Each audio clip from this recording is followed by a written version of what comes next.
નશાબંધી આબકારી ખાતું અને rotary club ભુજના સૌજન્યથી હિલ ગાર્ડન મધ્યે સેલ્ફી પોઈન્ટ શરૂ કરવામાં આવ્યો હતો।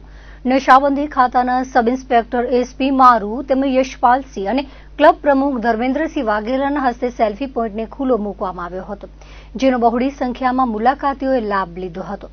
કાર્યક્રમના પ્રોજેક્ટ ચેરમેન રોટ્રેક્ટર ભરત ત્રિવેદી અને પરાગ ઠક્કર રહ્યા હતા। આ પ્રસંગે અશરફ મેમણ તેમજ હિલ ગાર્ડન મેનેજર રાજુભાઈ સુમરાભાઈ તેમજ હિલ ગાર્ડન સ્ટાફ મિત્રો ઉપસ્થિત રહ્યા હતા।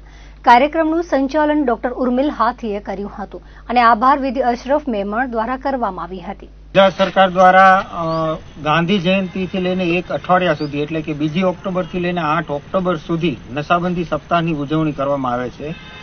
એમાં આજે એ ઉજવણી અંતર્ગત અમે રોટરી ક્લબ ભુજના સહયોગથી હિલ ગાર્ડનની મધ્યે એક સેલ્ફી પોઈન્ટ બનાવ્યો છે, જે વ્યસન મુક્તિના સંદર્ભમાં છે। અત્યારે જનરેશન ખૂબ આગળ વધી ગઈ છે, એટલે આપણે વ્યસન મુક્તિ અંગે ઘરે ઘરે સમજણ આપવા જવું કઠિન પણ છે અને કર્મચારીઓ પણ ઓછા છે।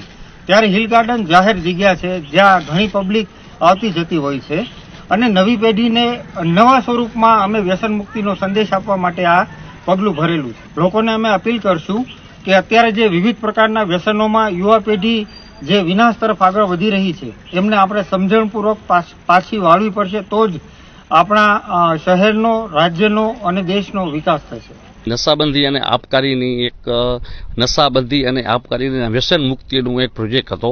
એમાં તારીખ 2 તારીખથી કરી અને 7 તારીખ સુધી નશાબંધીનો આ પ્રોગ્રામ ચાલુ રહેવાનો છે। એમાં યુવા ધન અત્યારે જે બરબાદ થઈ રહ્યું છે એના વ્યસન મુક્તિ માટે ગુજરાત સરકારે સારું એક પગલું ભર્યું છે। એમાં રોટરી ક્લબ સહયોગી બન્યું છે।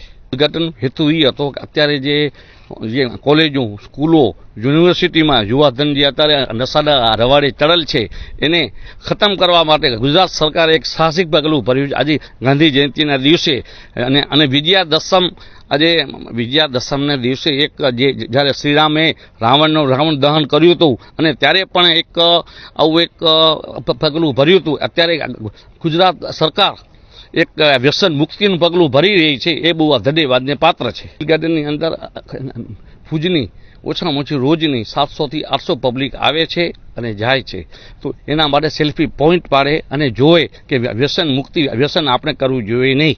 અને યુવાધન અત્યારે સાવ બરબાદ થઈ રહ્યું છે।